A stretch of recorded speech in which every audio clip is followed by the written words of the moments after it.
Jagalah hati, jangan kau korupsi. Jagalah hati untuk membangun negeri ini. Hai guys, assalamualaikum warahmatullahi wabarakatuh. Kembali lagi bersama saya Andri Madar Laksono di pelatihan dasar calon PNS angkatan 13 tahun 2020 Puslatbang KDOD LAN RI. Kali ini saya ingin sharing mengenai apa yang saya dapatkan tentang anti korupsi. Ya, jadi materi ini hal yang rawan terjadi untuk ASN, terutama bagaimana kita bisa mencegah, bahkan bagaimana kita bisa memiliki niatan untuk tidak korupsi. Nah, anti korupsi ini yaitu bagaimana kita bisa menangkal, ya, bisa mencegah, bahkan kita memiliki mindset agar tidak korupsi. Namun apa itu pengertian dari korupsi itu sendiri? Korupsi itu memiliki banyak arti, ya. Jadi di sini ada penyelewengan, kemudian pengambilan hak orang lain, kemudian juga bisa jadi mencuri, ya. Bahkan juga ada pengertian yaitu tidak peduli, tidak jujur dan sebagainya.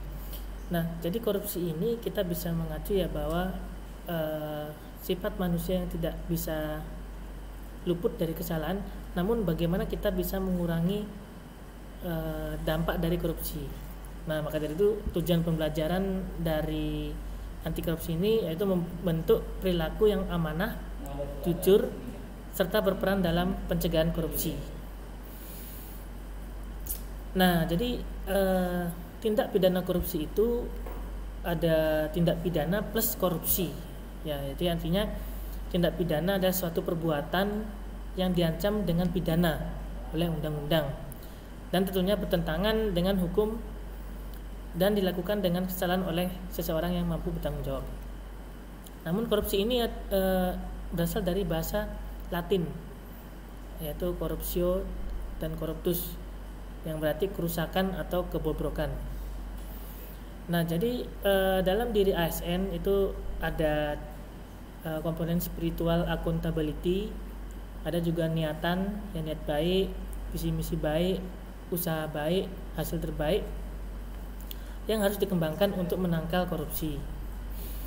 Jadi CPNS pun juga manusia, ya, yang bisa mengimplementasikan dalam public accountability. Dan yang paling penting di sini niat, ya, karena bila tidak ada niat pasti tidak ada kejadian. Niat anti korupsi ini semakin kuat bagi mereka yang ingat pada Tuhan. Jadi berhubungan dengan sila pertama, ia tidak ingin urusan dunia merusak perjanjian dengan Tuhannya dan akan menjadi beban bagi kehidupan setelah dunia. Dan niat juga ini pada anti korupsi yaitu berusaha membangun integritas diri, keluarga, organisasi, dan bangsa. Dan juga berubah menjadi energi yang selalu menyemangati dan membuat komitmen untuk memberantas korupsi. Nah, kemudian ini ada data, ya, data yang menunjukkan kemiskinan. Nah, ini merupakan bukti atau fakta bahwa Indonesia masih banyak pejabat atau ASN yang melakukan korupsi, ya, sehingga kemiskinan ini tetap terjadi setiap tahunnya. Ya, kita tahu bahwa Indonesia memiliki sumber daya alam yang berlimpah, yang kaya.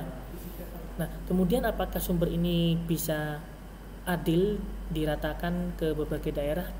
Nah, ini sudah dilihat bahwa data di sini bahwa masih ada kemiskinan yang banyak, ya, di seluruh daerah.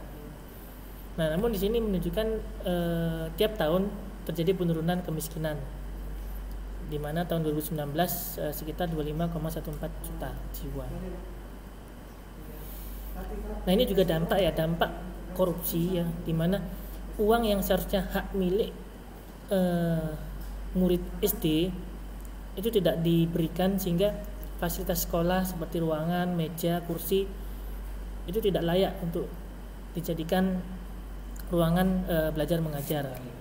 Nah, ini juga salah satu keprihatinan kita bahwa mereka generasi penerus yang seharusnya bisa menikmati ya menikmati pendidikan, namun sayang karena korupsi akhirnya mereka sangat disayangkan kondisi seperti itu. Nah, untuk tingkatan korupsi di sini ada 3 ya. Yang paling bawah di sini betrayal of trust, pengkhianatan kepercayaan. Jadi kalau kepercayaan sudah dikhianati, nah itu sudah mulai muncul penyalahgunaan kekuasaan.